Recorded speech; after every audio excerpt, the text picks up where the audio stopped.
আজাদি আজাদি প্রশ্ন সংগ্রাম সংগ্রাম সংগ্রাম দালালি না রাজপথ রাজপথ রাজপথ। আজকে যে মানবিক কারণে এখানে উপস্থিত হওয়া, আপনারা জানেন যে হাদি আমাদের সারা বাংলাদেশে এমন একটি নাম যে নামের সাথে ন্যায় বিচার এবং নামের সাথে একটি মানবিক অধিকার কিন্তু জড়িয়ে আছে।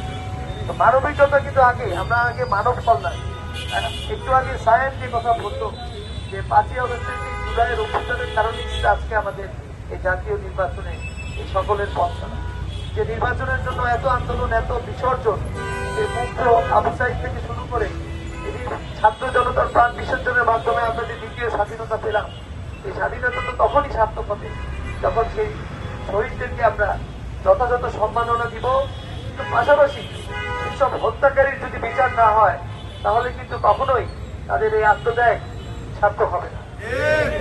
তাই আজকে দুঃখের সাথে বলতে হয় যে আমি নিজেও প্রার্থী হয়ে যেখানে আমার প্রাণহানি আমার চিন্তা করতে হয়, সেখানে রাষ্ট্রের কাছে আমার তো দাবি থাকবেই, কেন হাদির বিচার এখনো দ্রুত গতিতে সম্পন্ন হচ্ছে না, আর যাতে হাদির মতো কারো প্রাণ হারাতে না হয় সেটাই আমার দাবি।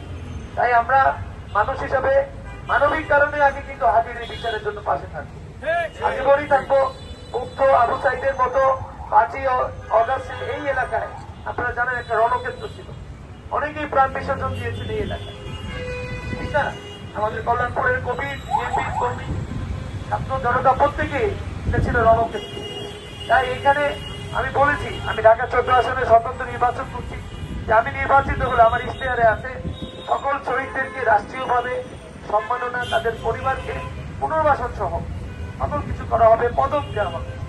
ঠিক যেভাবে 71-এর বীর শহীদদেরকে আমরা বীর উত্তম, বীর শ্রেষ্ঠ খেতাব, একইভাবে 5ই আগস্টের যারা আত্মবিসর্জন দিয়ে আজকে আমাদের বাক স্বাধীনতা ফেরত নিয়ে এসেছে, তাদের জন্য আমাদের কর্তব্য মানবিক কারণে তাদের পাশে থাকা।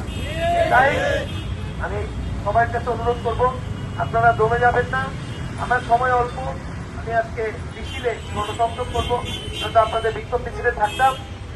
হাদির জন্য, ইনসাফ ও ন্যায় বিচারের জন্য আমি আছি। সৈয়দ আবু বকর সিদ্দিক সাজু, ফুটবল মার্কা, ঢাকা 14 আসন।